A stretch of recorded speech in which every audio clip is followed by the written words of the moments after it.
Fossa versus macan dahan. Siapa yang lebih hebat? Macan dahan atau clouded leopard adalah jenis kucing liar yang hidup di hutan Asia. Saat ini ada dua spesies yang ada, yaitu macan dahan benua dan macan dahan Sunda. Dalam perbandingan ini, admin akan fokus pada macan dahan benua. Sementara Fossa adalah pemangsa endemik dari Madagaskar. Mereka adalah hewan unik dengan kehidupan yang menarik. Dalam video ini, kita akan membandingkan kemampuan dari dua hewan pemangsa yang betah di atas pohon itu. Kira-kira siapa pemenangnya?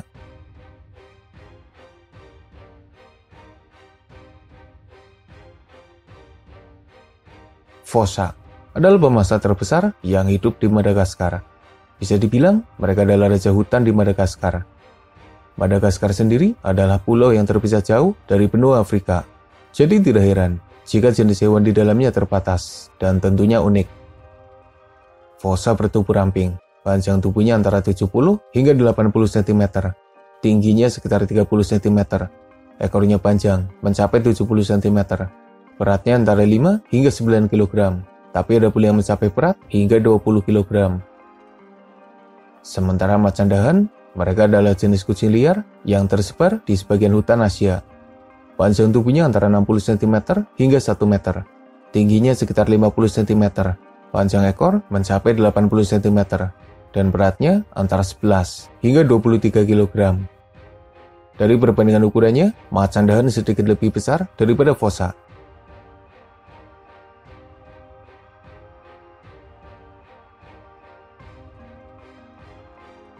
Macan dahan dikenali sebagai sabertooth modern karena mereka punya taring panjang yang bahkan terlihat ketika mulutnya menutup.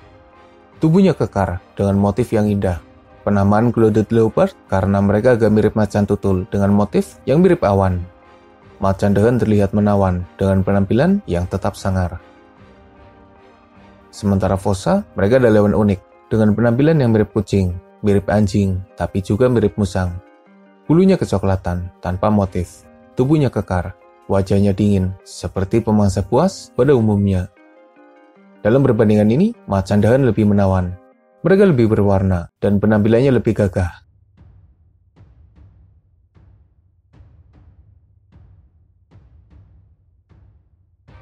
Dengarkan suara macan dahan berikut ini. Dan dengarkan suara Fossa berikut ini. Jika kita perhatikan vokalisasi mereka, suara Fossa lebih keras dan lebih mewakili sosoknya sebagai pemangsa. Jadi dalam perbandingan suaranya, Fossa menang.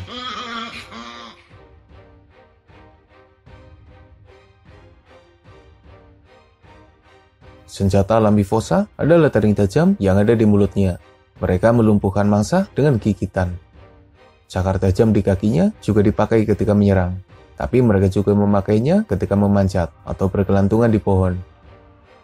Hal serupa juga dimiliki oleh macan dahan. Mereka punya taring panjang, serta kaki bercakar. Kegunaan senjata alaminya juga sama, seperti Fossa. Dalam perbandingan senjata alaminya, kedua hewan ini ada di level yang seimbang.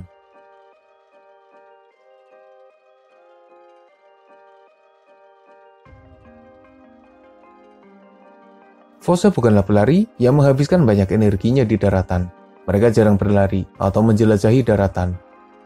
Fossa memacu larinya ketika kabur atau mengejar mangsa. Kecepatannya sendiri sekitar 35 km per jam. Sementara macan dahan, dengan statusnya sebagai kucing, tubuhnya seakan terdesain untuk bisa bergerak lincah dan cepat. Kecepatan larinya sekitar 60 km per jam. Jadi dalam perbandingan ini, macan dahan menang dengan kecepatan yang jauh lebih tinggi.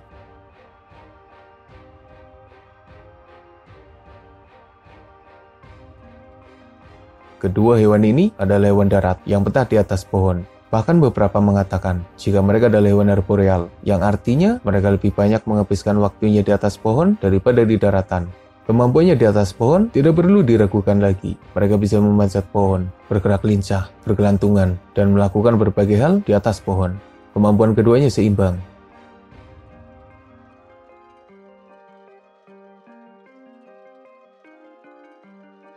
Keduanya dipercaya bisa berenang, tapi bukti keberadaannya di dalam air sangat minim.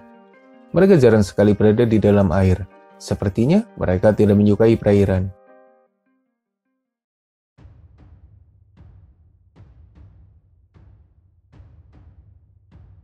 Dalam perbandingan kelompok, kedua hewan ini juga ada di level yang sama.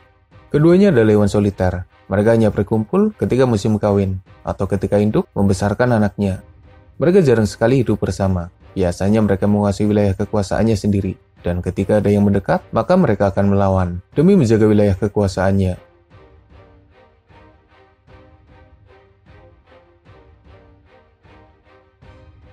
Macan dahan adalah karnivora. Di habitatnya, mereka biasanya memburu mangsa kecil hingga sedang. Beberapa mangsa yang sering diburu adalah monyet, babi hutan, rusa, kelinci, hewan pengerat, dan lain sebagainya. Sementara fossa, mangsa utamanya adalah lemur. Tapi mereka juga memburu babi hutan, burung, gadal, katak, dan lain sebagainya. Kedua hewan ini punya jenis mangsa yang hampir sama. Mereka mengincar hewan kecil hingga sedang. Mereka tidak memburu hewan yang terlalu besar.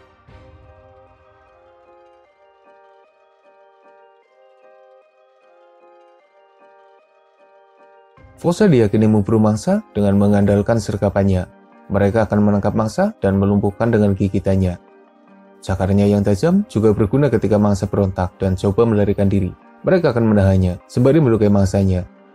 Sayangnya, bukti perburuan fossa masih sangat minim. Jadi, kita tidak bisa menyaksikan kehebatan mereka dalam berburu mangsa. Sama halnya seperti macan dahan, bukti perburuan mereka juga sangat minim. Tapi kita bisa membayangkan bagaimana mereka berburu mangsa, seperti halnya kucing lain pada umumnya. Dalam perbandingan ini, admin tidak bisa menentukan siapa yang lebih hebat, karena minimnya bukti perburuan mereka.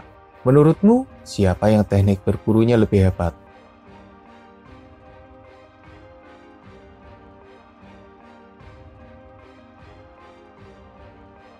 Macan dahan hidup di habitat yang berat dan penuh persaingan. Mereka harus bersaing dengan banyak pesaing. Di sekitar habitatnya ada sosok harimau, macan tutul, anjing liar, burung pemangsa, ular, dan pesaing lainnya. Macan dahan bukan hanya berpotensi menghadapi pertarungan dengan para pesaingnya, tapi mereka juga bisa saja berubah jadi mangsa bagi pesaing lain yang lebih kuat. Sementara fossa, mereka hidup di Pulau Madagaskar, sebuah tempat yang sangat terpencil. Di habitatnya, mereka tidak punya pesaing yang seimbang, membuatnya jadi apex predator di Madagaskar. Jadi dalam perbandingan ini, fossa menang.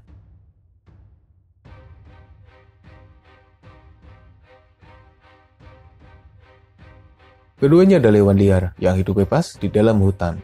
Mereka juga seakan menghindari manusia, tapi keberadaannya jadi perhatian manusia.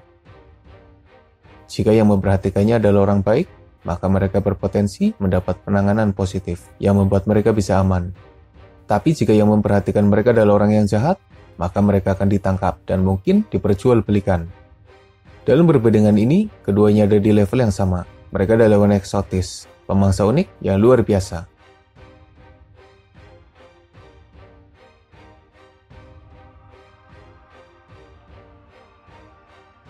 Seperti yang sudah admin jelaskan, habitat mereka berjauhan dan tidak akan bisa bertemu, apalagi bertarung, kecuali ada campur tangan manusia yang mempertemukan mereka. Keduanya adalah pemangsa, mereka punya sifat agresif. Andai keduanya bertemu, maka potensi pertarungan bisa terjadi, dan mereka akan berduel 1 lawan 1. Lalu, siapa yang berpotensi menang jika keduanya bertarung? Admin lebih mengunggulkan macan dahan. Selain ukurannya yang lebih besar, mereka juga lebih cepat, dan mereka adalah kucing. Di tubuhnya mengalir darah petarung yang siap melawan musuhnya. Dan seperti yang kita tahu, kucing merupakan salah satu petarung terhebat di alam liar.